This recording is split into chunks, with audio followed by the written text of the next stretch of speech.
Please subscribe for more updates. Bell button pi click చేయండి. ఆంధ్రప్రదేశ్లో అటు టీడీపీ ఇటు వైఎస్ఆర్సీపీ రెండు ఎన్నికల ప్రణాళికలను విడుదల చేశాయి. పోటాపోటీగా ఉన్నాయి, రెండు వరాల జల్లులు కురిపించేశాయి కదా. ఈ రెండు ఎన్నికల ప్రణాళికలు చూస్తుంటే ఏమనిపిస్తోంది? అసలు వీటిని అమలు చేయడానికి సరిపడా ఆర్థిక ప్రణాళిక ఉందంటారా? అంటే టీడీపీ వైఎస్ఆర్ కాంగ్రెస్లోనే కాదు, దేశంలో అన్ని రాజకీయ పార్టీలకు కూడా ప్రజలకు మౌలికంగా వనరులు కల్పించి వాళ్ళ కాళ్ళపైన వాళ్ళు నిలబడేయడం కన్నా నేరుగా ప్రజలకు మేము నగదు రూపంలో సహాయం చేస్తాము. ఇది ఈ గత 10-15 ఏళ్ళుగా దేశంలో ఒక ఎలక్టోరల్ ట్రెండ్ అయింది. ప్రజలు కూడా దాన్ని సంతోషపడుతున్నారు, హర్షిస్తున్నారు. మాకు 2,000 పెన్షన్ వస్తుంది, అది 3,000 అవుతుంది.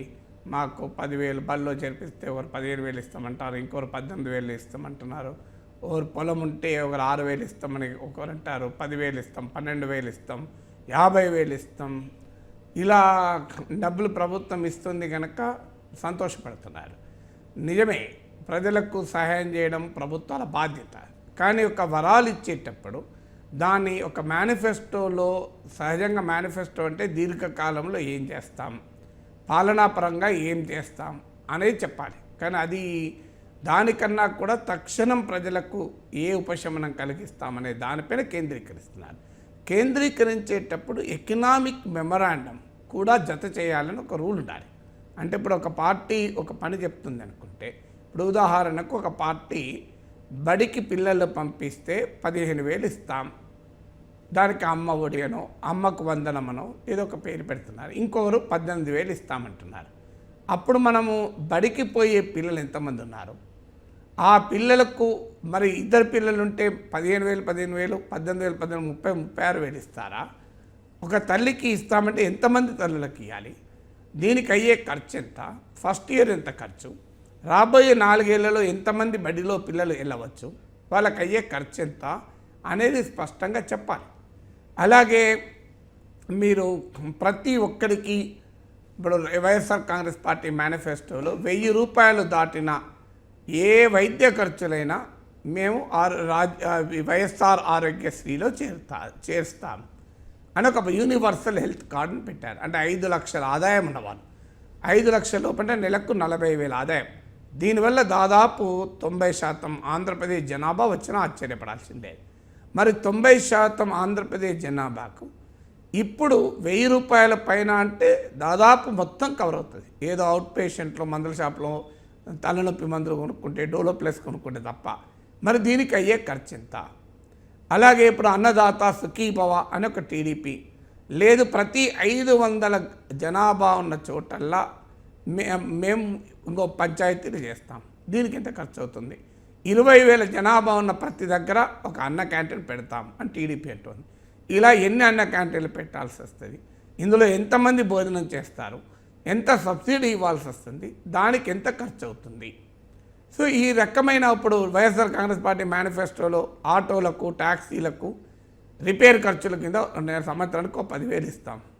మరి ఎన్ని ఆటోలు ఉన్నాయి, ఎన్ని ప్రైవేట్ ట్యాక్సీలు ఉన్నాయి, వాడికి 10,000 రూపాయలు అంటే ఎంత అవుతుంది? ఈ ఎకనామిక్ మెమరాండం అంటే కనీసం ఈ సంక్షేమ పథకాలకు, నీటిపారుదల పథకాలు అవన్నీ పక్క పెడదాం, అవి సంక్షేమ పథకాలకు అయ్యే ఖర్చు ఎంత? అంటే వెల్ఫేర్ బడ్జెట్ అంటే ఏదైతే మీరు నగదు రూపంలో ప్రజలకు ఇస్తామని అంటున్నారు, అంటే అభివృద్ధి రూపంలో ఇచ్చేదానికి లెక్కలేయడం అదొక అంశం. కనీసం ముందుగా నగదు రూపంలో ప్రజలకు ఇస్తామని అంటున్నారు. ఇప్పుడు 3,000 రూపాయలు నిరుద్యోగ భృతి చేస్తామన్నారు. దాంట్లో ఇప్పుడు టీడీపీ మేనిఫెస్టోలో ఇంటర్మీడియట్ చదివితే చాలు నిరుద్యోగ భృతి ఇస్తామంటున్నారు. మరి ఇంటర్మీడియట్ చదివిన వాళ్ళు నిరుద్యోగులు ఎంతమంది ఉన్నారు? వీళ్ళకి ఎంత ఇవ్వాల్సి ఉంటుంది? ఇప్పుడు 1,00,000 కోటి మంది ఉన్నారనుకో నిరుద్యోగులు, 2,000 ఇంటూ కోటి, 2,000 కోట్లు కావాలి. అంటే 24,000 కోట్లు నిరుద్యోగ భృతికే కావాలి. అంటే 1 కోటి మంది ఉండకపోవచ్చు.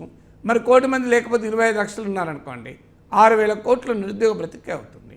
దీనివల్ల రాష్ట్ర ప్రభుత్వ వనరులు ఎంత, బడ్జెట్ ఎంత, పన్నుల ద్వారా వచ్చే ఆదాయం గ్రోత్ ఎంత, ఈ ఎకనామిక్ ఎనాలిసిస్, ఎకనామిక్ మెమరాండం అనేది మేనిఫెస్టోలకు జత చేయాలి. దీన్ని మన మీడియా ద్వారా, పౌర సమాజ సంస్థల ద్వారా, ఇండిపెండెంట్ ఎలక్షన్ అబ్జర్వర్స్ ద్వారా, నిపుణుల ద్వారా వీటిని స్క్రూటినీ చేయాలి. మరి ఎవరు కూడా చాలామంది విద్యావంతులు మధ్యతరగతి వాళ్ళు ఏమంటారంటే ఎన్నికల కమిషనే వీటిపైన రెగ్యులేట్ చేయాలి, అసలు మేనిఫెస్టోల అమలు. ఎన్నికల కమిషన్కు ఉన్న వ్యవస్థ చాలా చిన్నది. అందువల్ల ఎన్నికల కమిషన్ ఏదో చేస్తుంది, రాజకీయ పార్టీల ప్రవర్తన నియమావళిని మితిమీరి ఎన్నికల కమిషన్ నియంత్రించడం కూడా ప్రమాదకరం. దేనికి ప్రజలే నియంత్రించాలి. ఒక్కసారి ఎకనామిక్ మెమరాండం రాజకీయ పార్టీలు ప్రజల ముందు పెడితే వాటిని స్క్రూటినీ చేయగలగాలి. కనీసం ఒక వారం 10 రోజుల ముందు, ఎందుకంటే ఈ డేటా మన దగ్గర ఉండదు.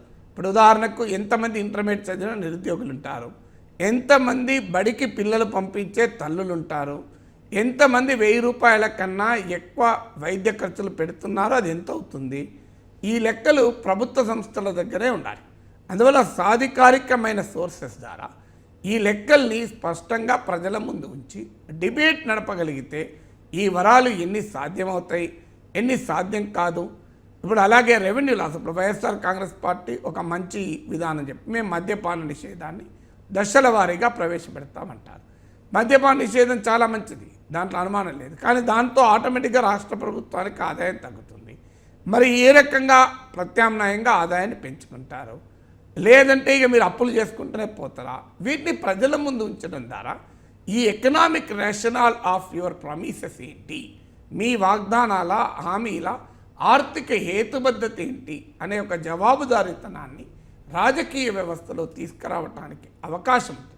ఆ రకమైనటువంటి mandatory economic memorandum, mandatory financial memorandum, ఇప్పుడు ఏదైనా చట్టం చేశారనుకోండి, దానికి ఆ చట్టంలో ఫైనాన్షియల్ మెమరాండం ఉంటుంది. అంటే ఈ చట్టం అమలుకు ఎంత ఖర్చు అవుతుంది. ఇప్పుడు మీరు విద్యా హక్కు చట్టం వచ్చింది, విద్యా హక్కు చట్టం అమలు అయ్యడానికి ఎంత ఖర్చు అవుతుంది, దీనిపై లెక్కలు ఉంటాయి. సో అందువల్ల ఆ రకమైనటువంటి ఫైనాన్షియల్ మెమరాండం అనేది మ్యాండేటరీగా ప్రతి పార్టీ ఎన్నికల మేనిఫెస్టోకు జత చేయాలి అనే నిబంధన విధించడం ద్వారా కనీసం వీటిపైన ఒక నియంత్రణ, ఒక జవాబుదారీతనం, ఒక ఆన్సరబిలిటీ, అకౌంటబిలిటీని ఏర్పాటు చేస్తానికి అవకాశం ఏర్పడుతుంది.